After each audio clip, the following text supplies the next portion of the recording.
Well, that new body cam footage is really giving us a firsthand glimpse of what happened and how police responded and the sheer chaos in that. You saw that just a moment ago.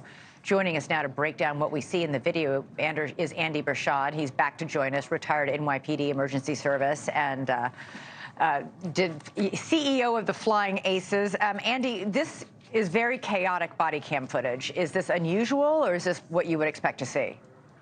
This is absolutely what you expect to see. The body camera is actually good to kind of give you the idea of what's happening in there. I think a lot of times we forget that the responding officers are also humans.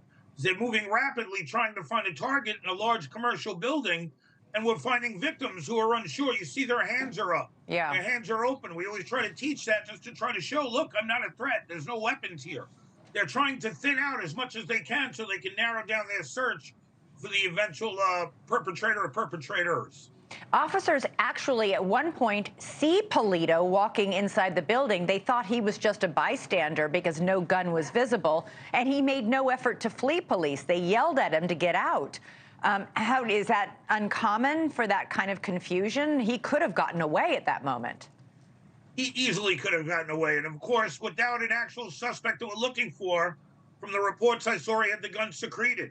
The police on scene were doing their job, just trying to thin out, get as many people as they could out. He could have easily escaped into the crowds, or at least been detained on the outside, usually similar to Columbine. What we'll do is try to hold them so we can start sorting and make sure that somebody doesn't point them out. Like, that's the guy that was shooting, to whatever case. Police, just the officers doing the best they could to try to thin it and take control of an operation. In a very chaotic situation. Police did blur and black out parts of the video that were too graphic to show, but it does give us a new look at how officers respond to active shooters. What do you, as a former NYPD officer, see in this video that I and anybody else watching might not? I see a lot of things. I see attempts to take Metro Police. Las Vegas is a large department.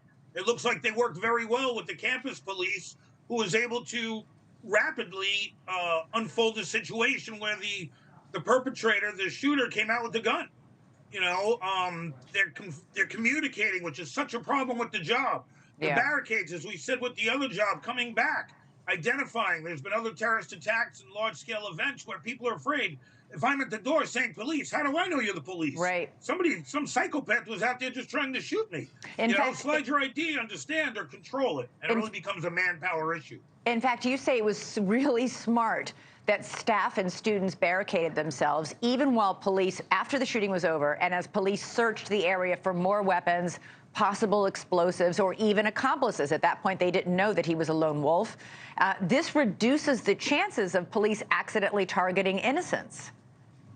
They won't. It comes down to communication again, right? Once we start taking a job, we try to control it more. We can take them out in a controlled manner. 911s, this is 2000, almost 24. Everybody has a cell phone. We're in room, state your name, state your number. There are 10 of us in here. It gives us an idea, is anybody hurt? We'll stay there for now, and as the operation becomes more under control, we have an idea of who's missing. We can start accounting for them. We can bring out the potential victims safely in a secured corridor. All right. Very, very smart. Stay once you've barricaded yourselves until you are absolutely positive everything is done. Andy Bershad, great to have you on the show. Happy holidays to you. You too. Thanks so much. Thanks so much for watching. Go to joinnn.com to find NewsNation on your television provider. And don't forget to click the red subscribe button below to get more of NewsNation's fact-driven, unbiased coverage.